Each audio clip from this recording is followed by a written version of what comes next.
Do I really want to record a video? Like, is this the vibe? Like, my hair looks bad, the lighting's bad. It's 8:48 on a Wednesday. I did yoga today, I cried today. My hair looks awful. I mean, human to human, we're all imperfect humans.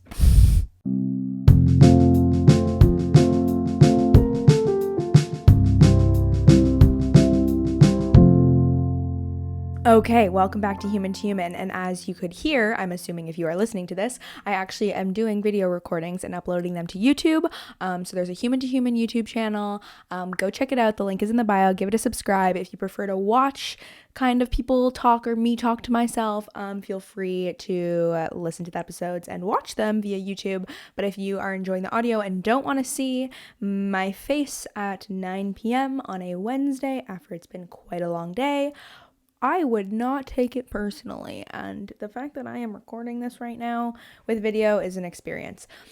As you heard from the intro, I cried today, I did yoga today, it's been a long day, and I feel like looking like this is pretty appropriate for what we're going to talk about today. Today we're going to talk about moving on, and we're going to talk about moving on in terms of when your ex is moving on, when you're moving on, you're trying to move on. We're going to talk about dating apps. We're going to talk about breakup remorse. We're going to talk about lots of different topics today, and it is very much inspired by three different things. I've actually wanted to make a podcast episode about online dating for a while because I've done a bit of online dating myself. Sorry, future editing me had to interject for a second and just say that I just had an online dating experience yesterday, and by the time this comes out, it'll be like a couple weeks ago, so it won't even be as relevant. But there are so many fish in the sea, and everybody is so different. And I feel like sometimes with online dating, it's so easy to be like, oh my god, guys are so boring. But once, like, they are boring, but like once you get past like that beginning stage, people are so different, just so different. And it's like really interesting to test the waters, and it can be really emotionally draining to move on and to like talk to new people. And I just wanted to emphasize that. And just like mention that here and just say like my brain is just like really having trouble like freaking processing the fact that like every human being is so different, which is so weird to say. My brain's having trouble coping with that or like processing that. But if you're in the online dating game, like I am rooting for you. And I need you guys to be rooting for me too, because it is tiring and it's so fine to not want to do it and just to be like, screw this, I'm done with it. All the experiences are just so different. And I'm also kind of happy with the content that it gives me to talk about. Like, obviously I do it for myself. I don't do it for the podcast, but like, even like the guy that I talk about in this episode who I'm not seeing anymore, like, it's just funny to be like, okay, well, you gave me content to share. Thank you so much. Anyway, back to the episode. Just kidding. One more thing. There are just so many different people that like it's so important to just like test the waters, and like I put so much pressure on myself for like to like the next guy I talk to like be a guy I talk to for a long time, because one, it's like tiring. Like, who wants to keep meeting new people all the time? Like, yes, we're in a pandemic, and I feel like it's like I went on a FaceTime date, and we're in a pandemic, and obviously it's like, you know, good to spice up your life once in a while, but at the same time it's important not to put pressure on yourself to like be like, oh my god, like where is the next like Mr. Right? Like, why isn't he here? Because there are such vast varieties of people in this world that it's like it's gonna take a while to find one that really jives with you and your morals and your values, and you be attracted to each other and have them actually want to hang out with you and like ask you questions and put in effort, and it's a whole thing. Moving on is a whole thing. So thanks for being here and listening. Back to the episode. This episode was inspired by Just Breakup podcast, a really great podcast, actually episode 120, The Boring Love Story. And I put this on my story recently, and a really wonderful lady responded who, I don't know if you guys remember, but a couple months back, I did a whole episode talking about breakups and answering a bunch of different questions that someone specifically asked me, which was a really, really cool experience. And so she actually responded saying she loved this episode of Just Breakup podcast and had some questions about breakups that she's wondering if I could answer. And I was like, fuck yes, I can answer it. Let's go. So here we are, making another episode. This is gonna be the bonus episode for January, which is very exciting. Make sure you're subscribed because there'll be a bonus episode probably every single month. Next month's is gonna be, I don't know if it'll be a bonus episode or it'll just be like a regular Tuesday episode, but it's gonna be all about simping. If you don't know what a simp is, You clearly don't have TikTok. It's gonna be with my like old roommate and we are like the epitome of simps, which basically means we just like go crazy for guys, and we just like fall super hard, super fast. So stay tuned for that episode. That's gonna be super fun to film, and we're also gonna talk about how the bar is so low for men. If you are a TikToker, you know what's up. I should also link my TikTok. Follow my TikTok. I actually have a TikTok blowing up right now from a recording I did when I was fried, high, eating food. And my mom was like, "Are you high?" And it was like, it's a funny video. Anyway, I was very, very excited that I started to blow up on TikTok from it. Like, not actually, like blowing up. Having a lot of people watch one TikTok of yours does not change anything. But it's still exciting, and I'm very happy about it. And I love my mom and how chill she is. And anyway, let's get into the episode. So the first thing we're going to kind of talk about is a situation I am currently in. So fun, getting rejected. So that might have been the source of a bit of tears today, but that's so fine. I think many of us listening, I'm sure, have been in a situation where you're talking to someone in a talking stage, or even dating someone, being broken up with, or having someone say they're not interested in being with you. Of course, that's so fine for someone to do. It's valid, but it sucks. It simply sucks. And so we're going to kind of dive into that. In terms of when you've experienced rejection, or just in general with breakups, I think it's so important to just let yourself be sad, to talk it through. I have listened to Driver's License by Olivia. Sorry, I don't know her last name, but also people who have been on TikTok will know exactly who I'm talking about. I have listened to Driver's License a lot of times. And it honestly just gets so stuck in my head, and it is just such a good tune. Like, I literally have stuck in my head right now, like, I still fucking love you. Anyway, you don't need me to do a little fucking cover of it on the podcast, but check it out. It's a great cry song, like, incredible cry song. Anyway, I think it's also so important to know that, like, if you've been rejected, it is in no way a reflection of you. Okay, that might actually not be true. I mean, because they don't like you specifically. But I think it's important to like recognize, maybe where your things might have gone awry, or where, you could have done something better.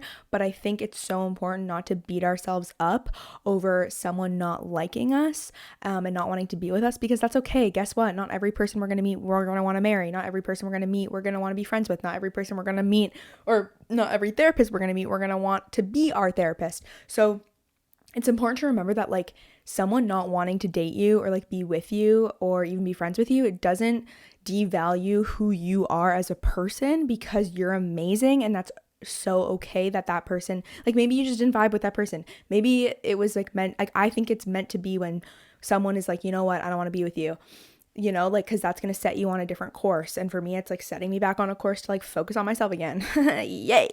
I focus on myself all the time. It's also okay to be bitter. Like, it's okay to like sit and have like a bit of a pity party and, be kind of upset, and know that in a couple weeks, a couple days, a couple hours, a couple months, maybe a couple years, that person won't mean that much to you anymore. And it's like very like oftentimes a momentary thing. And I feel like by the time this episode comes out, I'm gonna be like, you're being so dramatic, Jessica. But it's important not to invalidate the feelings that we have in the moment. And also just the fact that, like, okay, I don't know if anybody also follows Lauren Elizabeth. She's a YouTuber, she's a podcaster as well. She's going through a massive breakup right now. I feel like I'm like going off like fangirling right now over like TikTok and like big social media influencers right now. But you know what? I never really do that. So here we are. But Lauren Elizabeth is going through like a breakup of like 5, maybe longer years. And just like she made a YouTube video recently and just kind of saying like, you know what, like she has her good days and her bad days, and her good moments and her bad moments throughout the day. And knowing that our moods change so much throughout the day is so important, because we're, how we wake up isn't going to be how we feel in 2 hours, and it isn't going to be how we feel at the end of the day. Like, waking up and knowing that that day is open to possibility is so important. And for me also, lately I've been waking up just dreading the day ahead because of the plans I have. But then I finally realized plans are different than actually experiencing them. And I feel like I was assuming what my day was going to be like based on my plans, which was bullshit because I don't know how it's actually going to be like to experience it rather than to just know what the plans are, if that makes sense.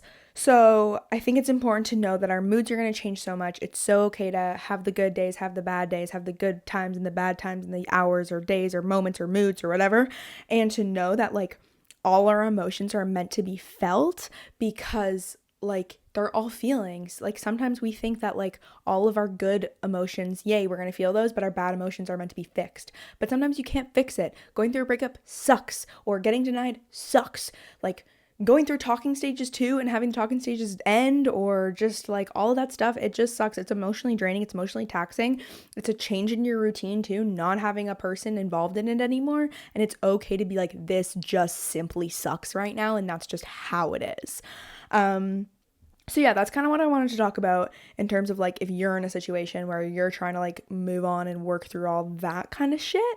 And so something else I actually also wanted to quote from the podcast, Just Breakup podcast, is that this is unrelated to what I was just talking about, but like it's also important to recognize that like we can very much idealize people, and this actually does relate because I definitely do this. I'm so guilty of this, of like idealizing like who someone could be rather than who they actually are, and like relating that to like books and movies and like what we see in films and stuff like that, is that like it's so romanticized to like have this person sweep you off your feet. And like even the Taylor Swift song, like I forget what the name is, but it's popular on TikTok again, but it's like the Taylor Swift song about like, oh my god, like we fight and like we yell at each other and like we have passionate love and like it's a roller coaster. Like, do you actually want that in your life? Like, do you actually want someone who's like up and down and up and down? And like obviously relationships have their good times and their bad times, and we all, you know, go through stuff, but in terms of like having just that boring love story, and that's the title of the episode, is something that is underappreciated, I think, and underrated, that, you know, it doesn't always have to be this crazy like swoo of insanity and that can be toxic too, right? So I definitely think it's cool. It was cool for me to think like, oh, I don't need to have this grandiose fairy tale Prince Charming sweeps me off my feet story, when it could just be simple. We get to know each other and we get along well, and then you slowly learn more about each other and open up to each other more and all of that. Like it doesn't need to be this like insane like The Notebook type shit. So yeah, that's kind of what I wanted to talk about in terms of rejection and breakups and stuff. And so now I also want to discuss breakup remorse. And this is one of the questions that someone reached out to me asking, is breakup remorse is like once you break up with someone, you're like, oh, like I regret it. Or like a couple days go by and you're like, oh, like should I have done that? And so I feel like switching gears, when you're actually in the shoes where you decide to end it with someone, when you feel that breakup remorse of like, oh, should I have done it? I think it's so normal to go through that thought process. Personally, for me, when I broke up with my high school boyfriend, I don't know if this happened. This definitely did happen with him, but this happened actually really distinctly with this guy I dated for a couple months in grade 9. I broke up with him, and every single good memory came flushing into my brain. Every single good memory, every single good moment, good laugh, kiss, cuddle, anything like that. I was like, all the fucking good parts of our relationship, like I thought of, and I was like, I fucked up. Like, why did I end this relationship? Like, that was like, why, what? Like, why would I do that? And then like, and this is what I said too to this girl, is I was like, yo, like it's so normal to have all the good memories come flushing back into your brain, but it's important to like recognize like, yes, those were good times and those are memories you're always going to hold. And also, you're not supposed to forget about those memories. Like when you break up with someone, it's not like you're supposed to stop thinking about about them at all. And like even for me, I was like, oh, I talked to this guy every day for a while. Like it's okay for things to be like, oh, that reminds me of like this thing that we talked about. Like that's normal. And the fact that like, I don't know, for me personally, I try and like push that away or reject it in my brain. That's not super healthy, and I don't need to do that. And just to know that like those good moments are there, but think about like, okay, why did you choose to break up with him? Was that the right decision? And this is going to spew into the second question, which was like, how do you deal with finding out your ex moved on? And like personally, okay, yeah, I need to go into like a whole thing. So I have like most of my exes except for like that grade 9 guy I talked about, every single ex except for that, like my 2-year relationship, the thing I had at the beginning or like right before the pandemic hit, I have never seen them since the day we ended things. Or like with my high school boyfriend, we broke up and it has been a year and a half. It's like, it feels like a really long time. I think it's been like a year and a half ish, maybe a bit longer than that since we broke up, and I've not seen him since the day we broke up. We haven't really been in contact at all since the day we broke up. Like one happy birthday message 2 months after we broke up, and that was it. Like, don't follow each other on Instagram. Don't know what he's at, what he's doing. We have a few mutual people, but very not connected at all. I have no idea like where he's at in his life, so I have no idea like if he's had another relationship, any sort of thing like that. And I think that's really good for me to not know. Where was I talking? Yeah, my friends, I said like I've never seen kind of my exes since we broke up. Like even the guy I had a thing with, he flew back to where he's from like 4 days, not even like 3 days after we ended things. Haven't seen him since. And that's a really good thing, I think, except it makes me feel like they don't exist. Like obviously they do, and I like know they do, but like sometimes it just makes me be like, wow, like that feels kind of like this like faint memory and you're not even real. But that's a really healthy thing, I think, is to cut it and end it and be like clean break. Like even if it's not clean, like it's over, we're not interacting again. And I think that I know I'm really lucky that I have that experience, and I don't know about my high school boyfriend if he's ever been with someone since me. If he listens to this, he'll know my everything. But I think that would be weird if he did. Anyway. But when I first got asked this question of like, how do you deal with someone, or like, how do you deal with finding out your ex moved on? And I think they talk about this really well in the Just Breakup podcast episode about how like, just because like you don't know everything about their relationship. Like if your ex has moved on, you can assume things, but you don't know they're happy and you couldn't make it work with him and why this and why that and all jibba jabba. But I found out actually that the guy that I had a thing with, when we were together for like 2 months. It was like an intense thing. Also, just quick detour. You like there is no period of time or labels or anything like that that can invalidate your sadness over someone not wanting to be with you or you leaving them or anything like that. Like just because I was with this guy for 2 months and we actually didn't label it as dating doesn't invalidate the fact that like I feel like I went through a really hard breakup and a heartbreak and all of that from my experience with him. And I constantly would invalidate that with myself and be like, why are you so sad? You didn't even fucking date this guy. And I said to my mom, like when I was talking to this like recent guy, I need to come up with names for them so it's so easy for me to refer to them like fucking Alex Cooper does on Call Her Daddy. But that is a whole thing. I'm gonna make note of that. Come up. What was I talking about? I totally got off track.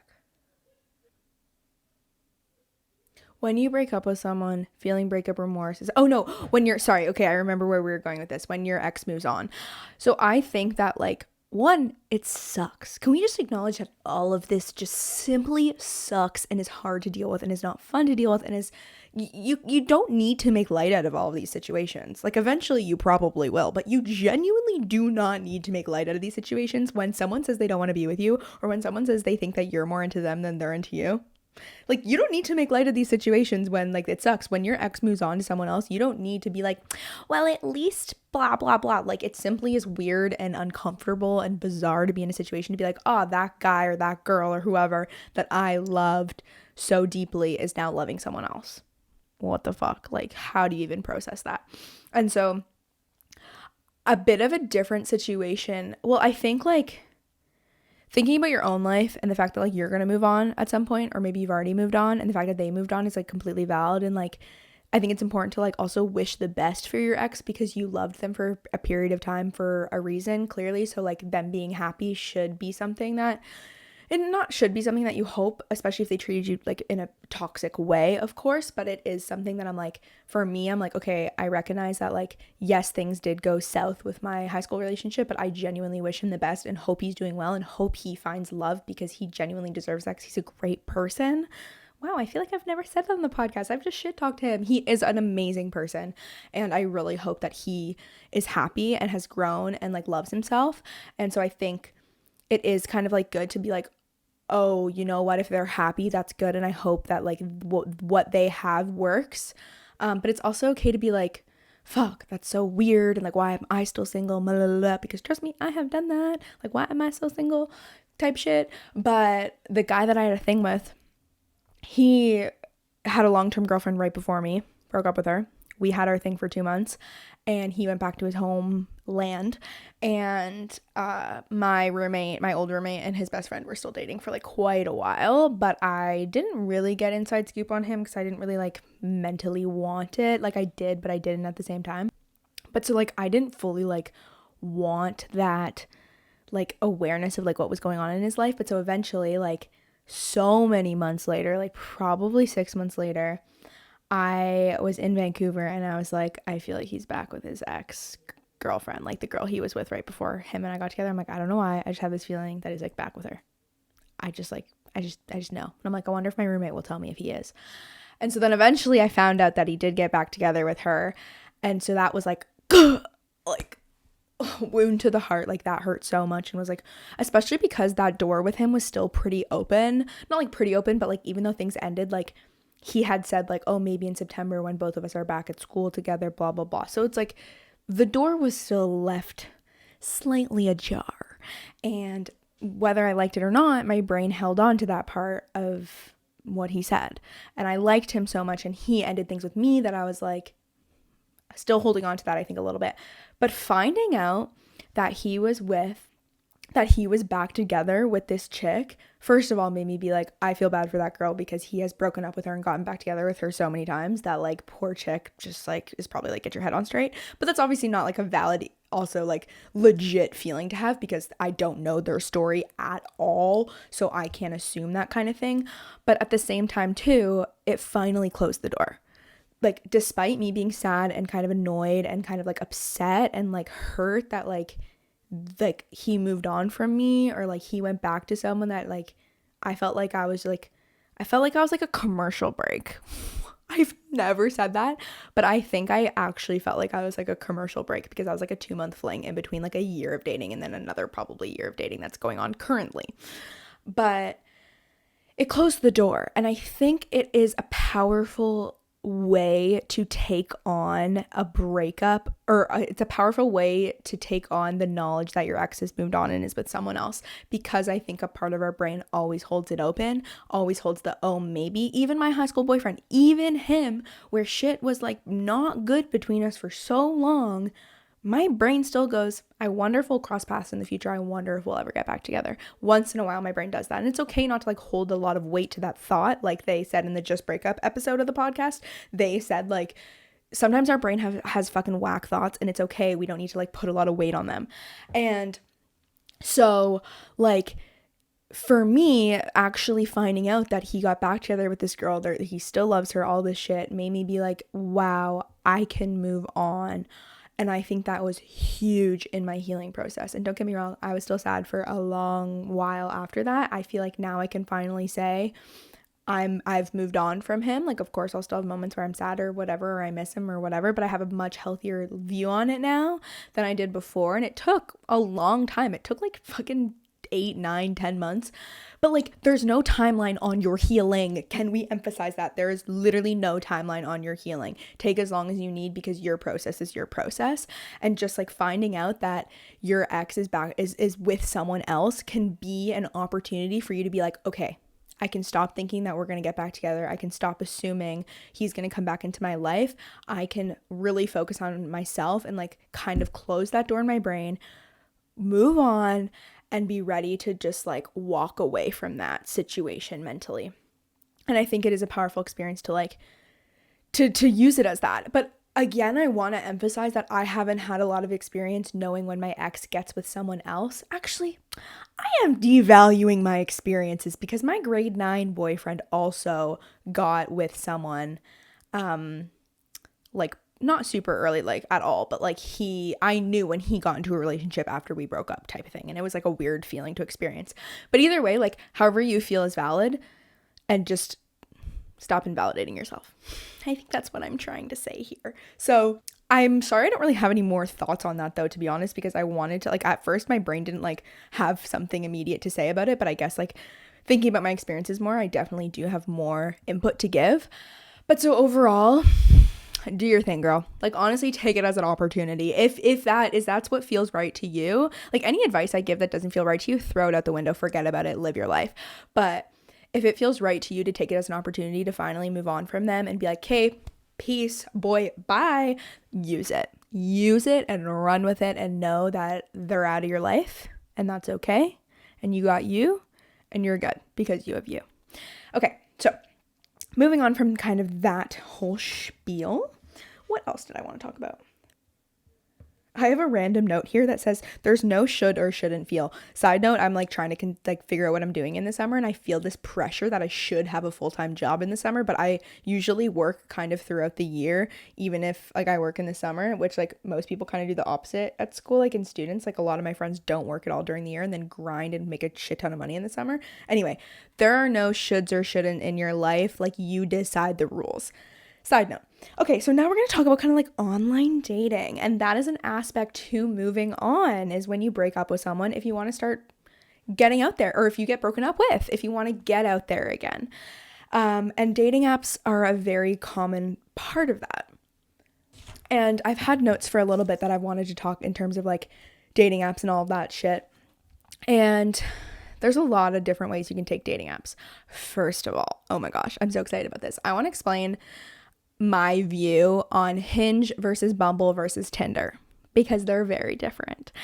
And I've been on them all.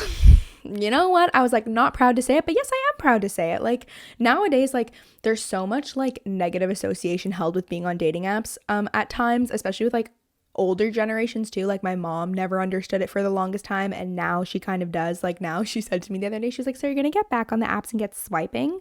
And I was like, maybe, mom. So I've used dating apps in a lot of different ways. Okay, so Tinder versus Bumble versus Hinge. The stereotype, which I feel like is kind of true, is like Tinder, you typically go on. I feel like Tinder is like an intro dating app. Like I've been on Tinder, even though I haven't. Tinder has the connotation of like you just want to hook up, you don't want a relationship. I've used Tinder for like dates, and I've gone on 3 Tinder dates. I've been on and off like all these apps like more than once, except for Hinge. I just started experiencing Hinge. But Tinder, yeah, is definitely the kind of app that you're like, oh, I'm just gonna, like, there's more people that you want to just hook up with. There's no prompts. It is so bad. It's like you put a few photos, but you don't have to write anything about yourself. It's so hard to start conversations. Guys and girls both can start conversations. You have to filter through a lot of people. So yeah, I don't love Tinder. Bumble is where girls message first. I actually listened to an episode on, what's it called? Like How I Built This. Yeah, it's called How I Built This, and how the CEO built Bumble. And if I ever marry a guy that I meet on Bumble, I want the CEO of Bumble at my wedding. I feel like that's a hefty request. I feel like probably a lot of people will request that, but who knows? Dream big.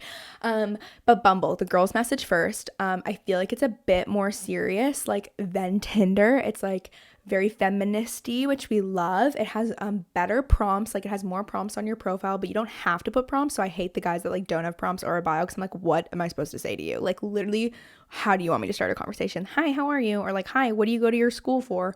Starting conversations on dating apps sucks. It is like so hard, but sometimes you can get funny with it. But yeah, so, and then I feel like there's like less of like a huge selection of guys on Bumble. It's a bit better. And yeah, and then so Hinge. I wish I was sponsored by Hinge. Love Hinge. Haven't had any success on Hinge at all. I've barely talked to like anyone in the chats, but you only get a certain amount of likes per day. I go through it. Okay, their business model is genius. It is basically like, if you are even a little bit like really wanting to talk to people, like you have to basically pay to upgrade.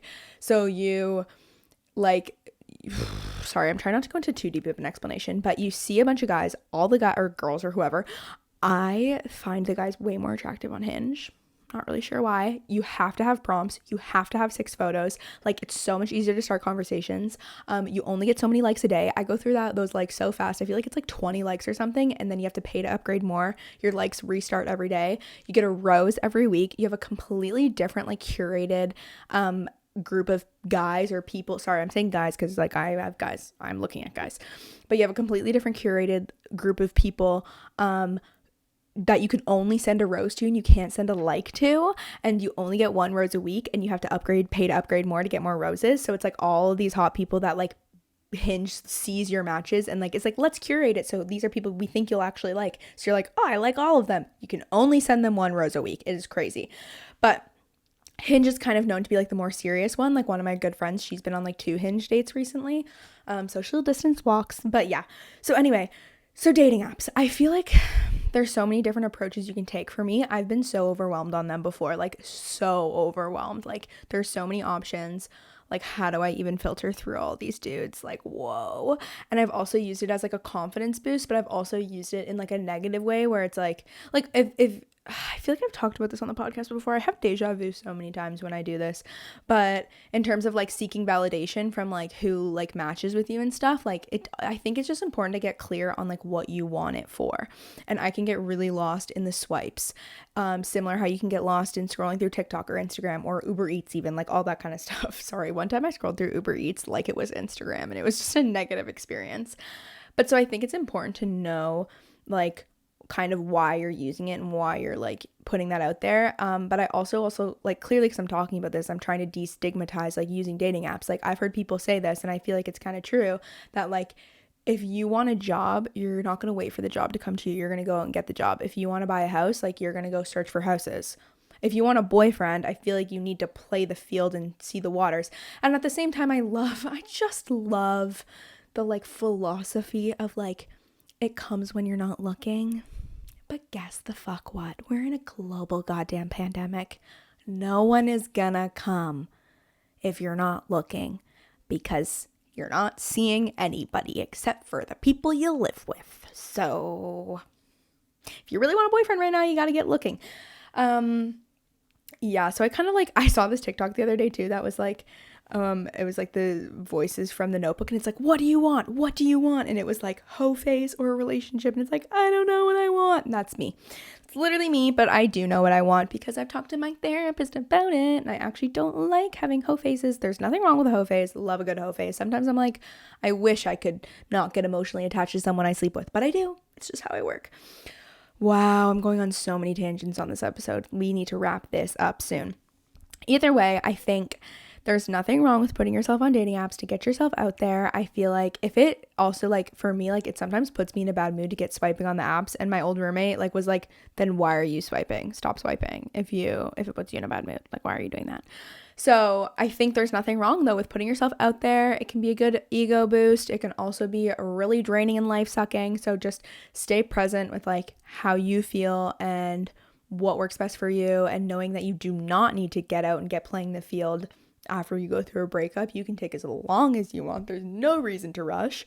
And yeah, I think overall, like I think also the intention behind the sentiment of like it'll come when you're not looking is that like it's important to focus on yourself, and someone will come when the time is right, when you're doing your thing and you're not like for me, I'm like I get obsessive about like I want a boyfriend so badly, I want someone to cuddle with and sleep with and blah blah blah, but like I need to take it back to focusing on myself and what's best for me. And like when I don't do that, like I lose sight of like what's best for me. And I definitely am so guilty of that, like with guys and with relationships, with talking stages, is that like I lose sight of like what my dreams and goals and all that stuff are. Like not like dreams and goals, but I just lose sight of like all the focus being put on like myself and not like constantly talking to someone else.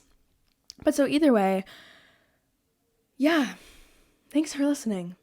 Literally, like, go with your gut. Do whatever feels best for you and validate yourself. It's so important to validate yourself and not put so much pressure on yourself, and just know that however you're feeling is okay. And like it's such a tricky situation. It's so hard to navigate talking to someone, and it's so hard to navigate breakups, and it's so hard to navigate if someone rejects you, if you're trying to walk away from somebody. Like every scenario is hard.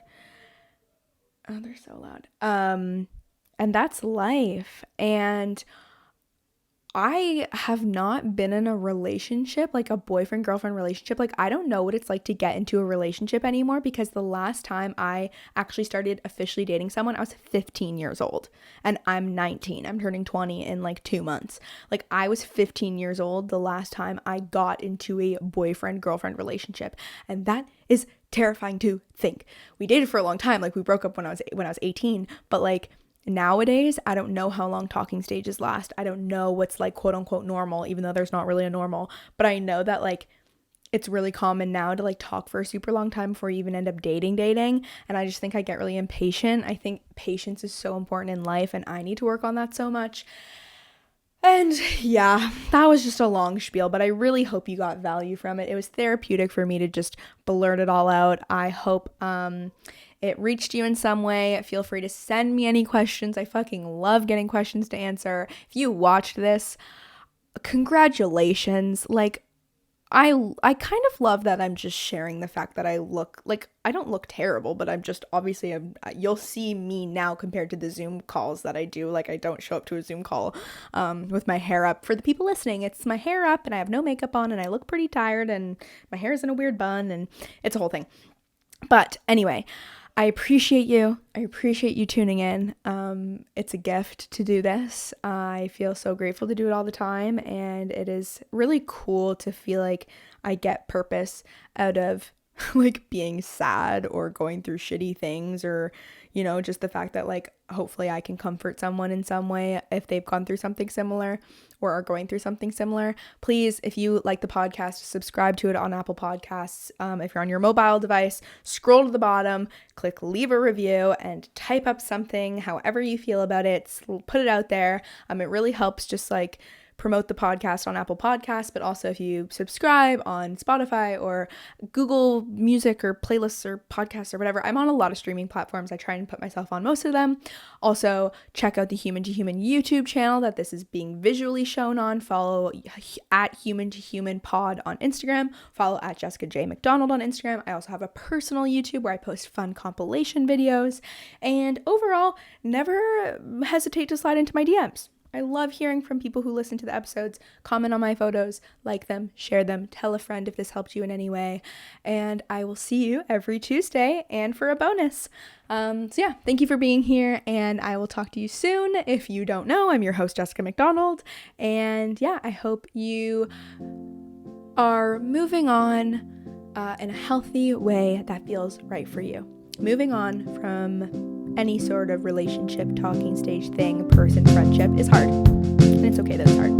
So, anyway, I just rambled for so long. But I'm gonna go have a bath. All right, bye guys.